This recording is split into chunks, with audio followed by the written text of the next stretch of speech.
Je suis Francine Jacquam, professionnelle dans le domaine du tourisme. J'ai 28 ans. Ça fait environ 5 ans que j'ai rencontré le Seigneur.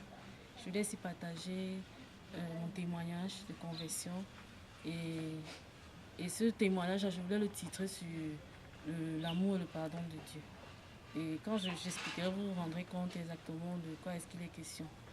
En fait, grandir dans une famille, je peux dire, religieuse, on allait à l'église étant très petit.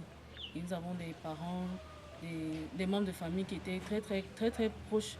En fait, qui allaient à l'église, c'est eux qui ont tiré notre main pour que nous allions ensemble à l'église. Et j'avoue également que j'ai pas eu une enfance vraiment très géniale.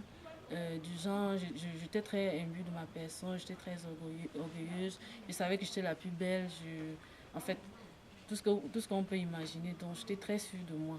Et également, j'étais très hypocrite et très sournoise. C'est-à-dire que je montrais un autre visage de moi quand je suis avec certaines personnes, un autre quand je suis avec d'autres personnes.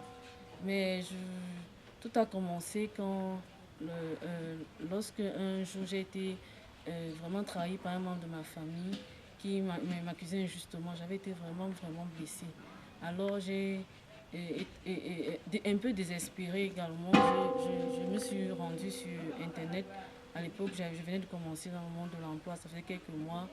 Et j'ai tapé sur Google comment devenir chrétienne parce que ce membre de ma famille était chrétien. Et je me demandais bien, est-ce que quand on est chrétien, on affiche une telle attitude? J'avais été profondément blessée. Alors je suis allée sur Internet, j'ai tapé, comme j'étais en train de dire tantôt, j'ai tapé les références comment devenir chrétienne.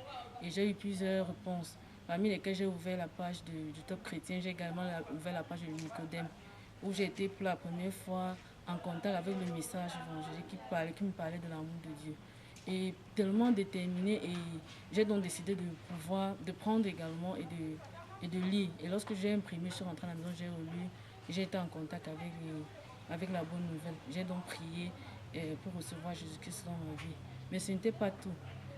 En ce moment, puisque je n'avais pas été puisque je n'avais pas été enseignée sur un certain nombre de choses, je continuais ma vie.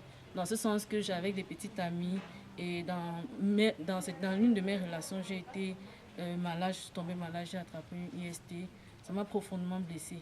Et comme c'était une vie que je menais en cachette, mes parents étaient obligés d'être au courant. Et c'est donc comme ça qu'ils ont découvert. J'étais vraiment blessée. Je me disais, comment est-ce qu'ils vont me regarder, comment est-ce qu'ils vont penser. Et l'un des défis que j'ai eu, c'est qu'il fallait avaler presque 24 comprimés par jour. Et n'ayant pas les médicaments, mais étant déterminée, j'avais peur de mourir. Je me suis donc véritablement, j'ai pris ces médicaments-là et ensuite j'ai pu trouver la guérison.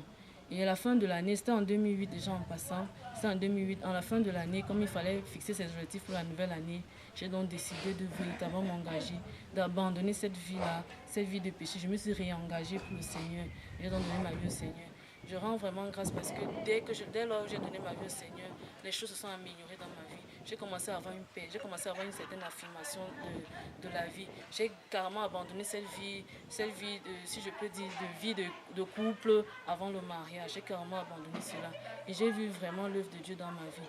L'assurance, de plus en plus, je lui fais confiance dans tous les aspects de ma vie. J'ai carrément expérimenté cet amour-là. Il faut le dire que lorsque je suis tombée dans cette maladie-là, il y a un verset qui m'était venu à l'esprit, le salaire du péché, Romains 6, verset 23, le salaire du péché, c'est la mort. Et j'ai compris encore que j'étais dans l'erreur. Mais après que je sois venue au Seigneur, j'ai expérimenté son véritable amour. Je me suis rendu compte que le Seigneur m'aimait véritablement. Donc voilà ce que je peux dire pour encourager encore la jeunesse maintenant, que nous ne pouvons rien faire sans Jésus. Il est vraiment très important de lui accorder notre vie. Je vous remercie.